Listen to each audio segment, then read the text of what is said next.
Recording in progress. Assalamualaikum warahmatullahi wabarakatuh. Perkenalkan, nama saya Rizky Julianto dengan nomor induk mahasiswa 121600178. Saya berasal dari kelas Psikologi 2D. Insya Allah pada kesempatan video kali ini saya ingin menjelaskan sedikit terkait pengujian kenormalitas dari dua data. Yang pertama data kelas eksperimen dan yang kedua data kelas kontrol. Langsung saja kepada pembahasannya. Di sini teman-teman sebelumnya kita harus menyiapkan aplikasi yang namanya SPSS. Nah, bagi teman-teman yang belum mendownload atau menginstal aplikasi tersebut, dipersilahkan untuk mendownload dan menginstal terlebih dahulu. Oke, jika sudah, langsung buka saja aplikasi tersebut. Nah, maka tampilannya akan muncul seperti ini. Nah, maka tampilannya akan muncul seperti ini ya, teman-teman. Jadi, kita diperlihatkan sebuah tabel seperti Microsoft Excel ya di sini. Kemudian di atasnya ini ada filter-filter, teman-teman bisa lihat sendiri. Ada file, ada edit, view, data, transform, analyze, dan lain-lain. Kemudian di bawah pojok kiri ada data field dan juga variable field. Nah, tadi diperlihatkan muncul data segitu banyaknya ya dari nomor 1 sampai sekian. Nah, bagaimana bisa ke tahap seperti itu gitu ya. Oke, langsung saja kita memulai ya dari awal angkanya nih. Kita beralih ke variable field ya di pojok kiri bawah ini. Nah, di sini ada NIM, ada tipe, ada width, ada desimal, label, dan lain-lain. Nah, di bawah name ini kita ketikkan di tes eksperimen, klik enter, kemudian post test eksperimen, enter, kemudian di tes kontrol. Supaya tidak menggunakan spasi ya teman-teman, supaya nanti bisa kita enter. Kemudian yang terakhir ada post test control.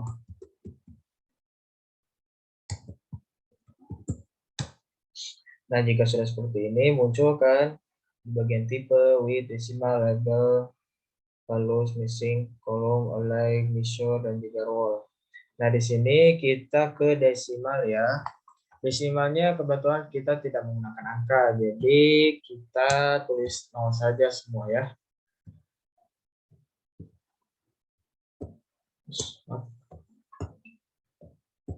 Nah, kemudian kita beralih ke measure. Measure ini kita cantumkan skill saja semua ya.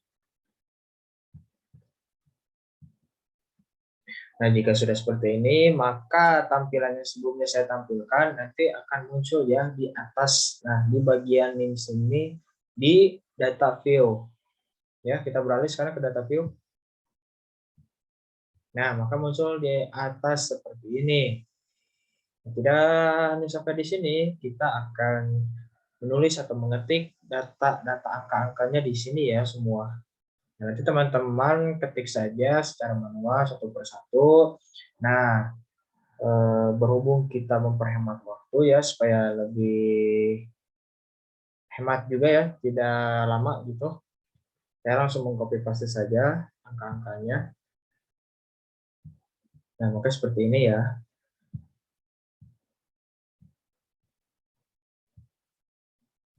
Nah, ketika sudah seperti ini, langsung saja teman-teman kita lanjut ke langkah berikutnya. Kita ke atas di filter atas ini ada analyze.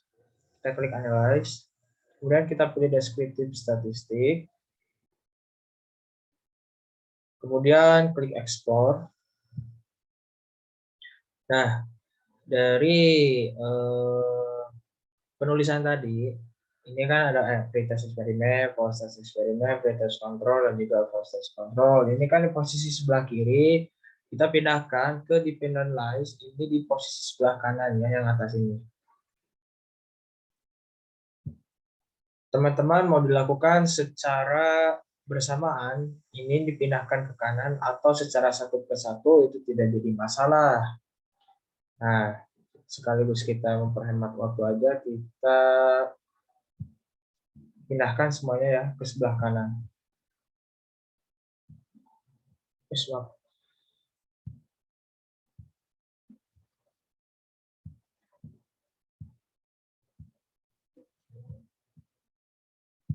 Nah, jika sudah seperti ini, langsung saja teman-teman klik pause. Nah, ini ya yang di kanan ini. Maaf, sebentar.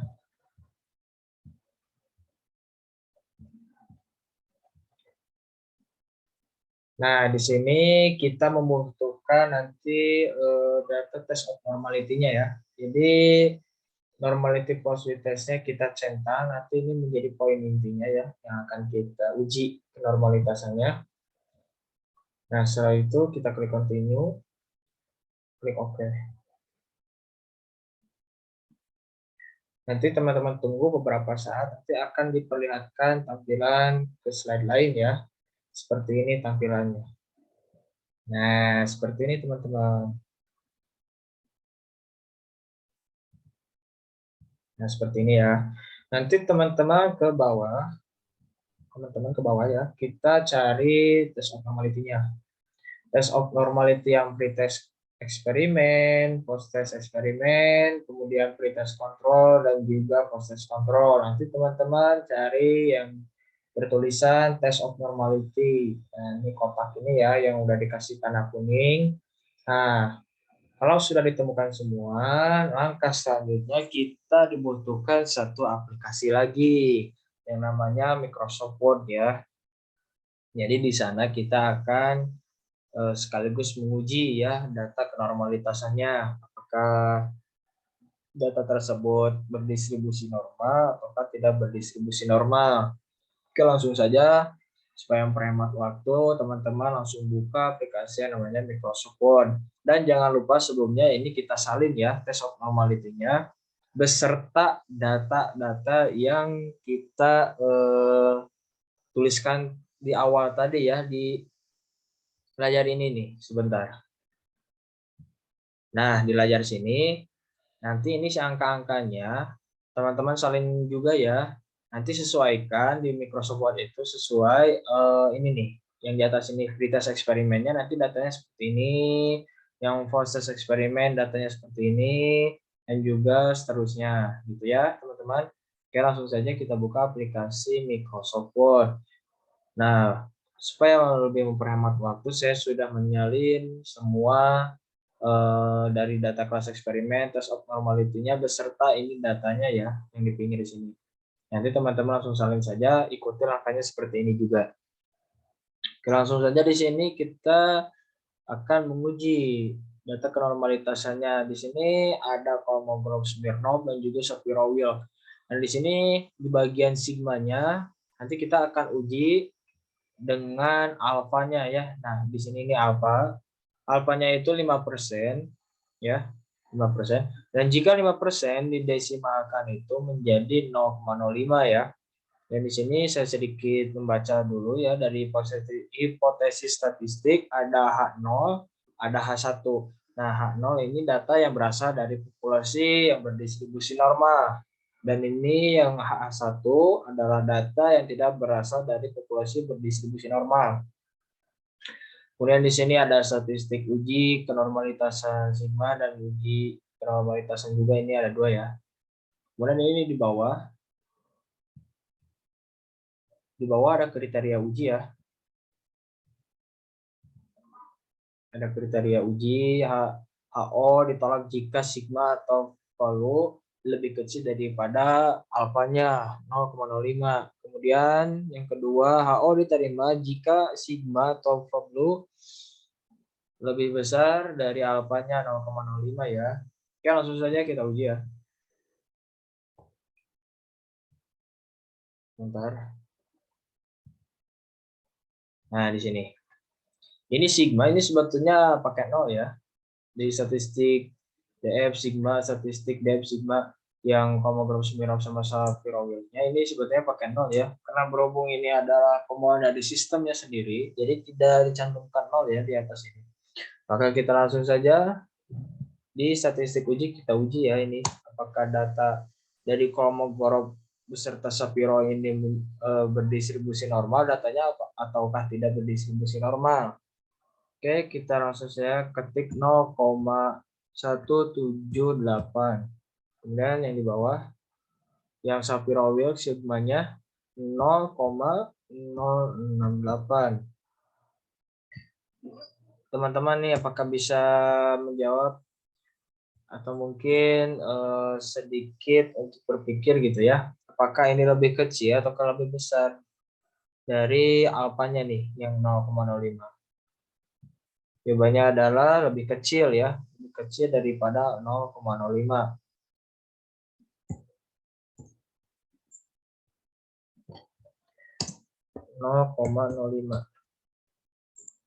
Ini sangat berbeda ya pastinya tuh. Itu pasti lebih kecil karena ini angkanya lebih besar juga tuh daripada alfanya nih 0,05. Oke, sekarang kita yang kedua ada sigma Sapiro-Wilks. Kita uji teman-teman apakah lebih besar atau lebih kecil. Jawabannya adalah lebih besar ya teman-teman, lebih besar. Kita menuju ke insert, di sini ada simbol. Maka jawabannya lebih besar ya teman-teman. Maaf ini kecil. Sorry. Nah, ini 0,05. Nah, jika sudah seperti ini, maka kita bisa menarik kesimpulan teman-teman bahwasanya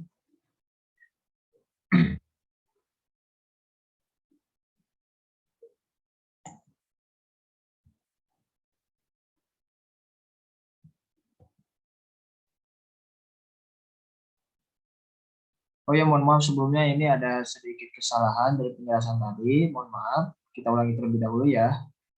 Nah, di sini tadi itu sebetulnya salah, ini harusnya lebih besar ya teman-teman. Maaf. Nah, seperti ini. Ini harusnya lebih besar ya keduanya. Dari data sigma Kolmogorov Smirnov dan juga sigma Sapiro-Wilks itu ini harusnya lebih besar ya dua-duanya. Mohon maaf tadi ada kekeliruan, ada kesalahan. Nah, maka kita langsung bisa menarik kesimpulan. Jadi data prioritas kelas A berasal dari populasi berdistribusi normal ya. Jadi kedua data yang tadi dari Kolmogorov Smirnov dan juga Sapiro-Wilks itu kedua datanya adalah berdistribusi normal teman-teman. Jadi dengan nilai angka nyata yang adalah 5% ya. Langsung saja lanjut yang kedua ya supaya kita memperhemat waktu. Nah, di sini ada post test eksperimen ini langkahnya kurang lebih sama ya seperti yang tadi. Kita ketikkan di sini sigmanya 0,03 untuk yang Kolmogorov, kemudian yang sigma Sapiro-Wilks-nya 0,144. Nah, ini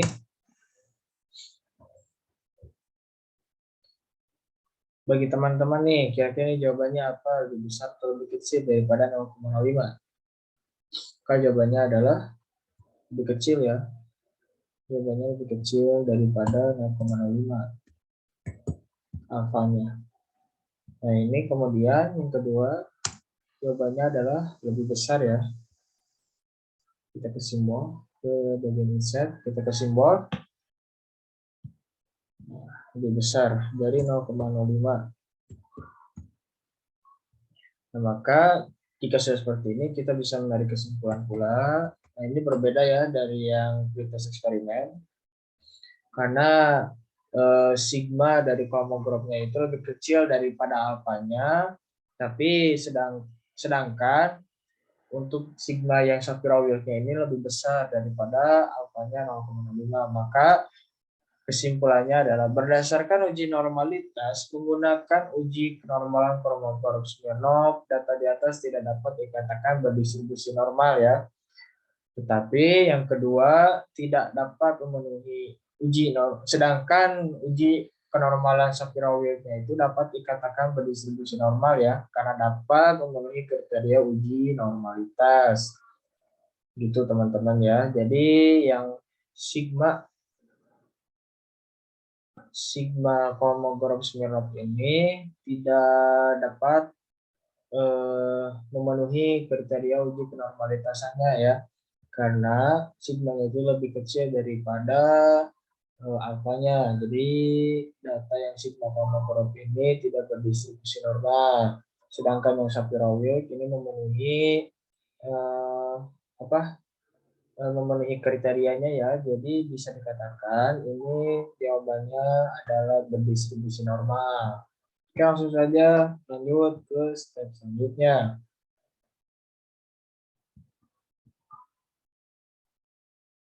Nah, di sini ada post test control ya. Oke, di sini seperti barusan ya langkahnya.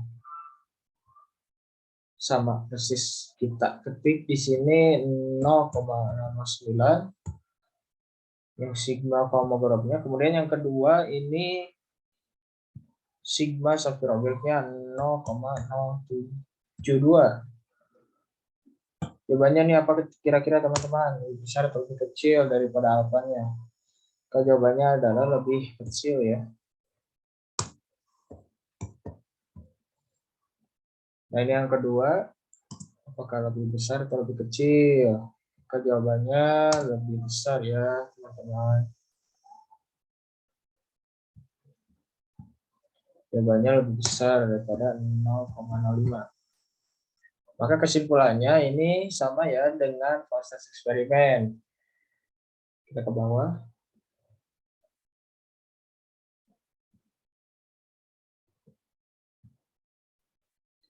Scroll ke bawah. Nah ini. Berdasarkan uji normalitas menggunakan uji kenormalan Kolmogorov-Smirnov, data di atas tidak dapat dikatakan berdistribusi normal. Seperti tadi, karena tidak dapat memenuhi kriteria uji normalitas. Sedangkan uji kenormalan Shapiro-Wilk dapat dikatakan berdistribusi normal ya teman-teman, karena dapat memenuhi kriteria uji normalitas. Jadi yang false test eksperimen dan juga pretest control itu sama ya kesimpulannya. Bahkan kedua datanya pun sama ya. Yang sigma Kolmogorov-nya tidak berdistribusi normal dan Shapiro-Wilk-nya sigmanya itu berdistribusi normal. Oke, lanjut ke post test control. Ini yang terakhir ya teman-teman. Langkahnya sama ya, tidak berubah. Seperti tadi, kita tuliskan dulu sigmanya yang Kolmogorov 0,007 dan yang bawah 0,055. Ini jawaban untuk yang sigma Kolmogorov adalah lebih besar, lebih kecil teman-teman, maka jawabannya lebih kecil ya, sama seperti yang di atas sebelumnya. Kemudian yang bawahnya ini jawabannya sama ya, lebih besar.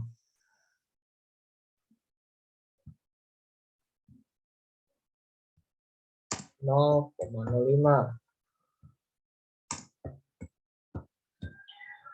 seperti ini teman-teman.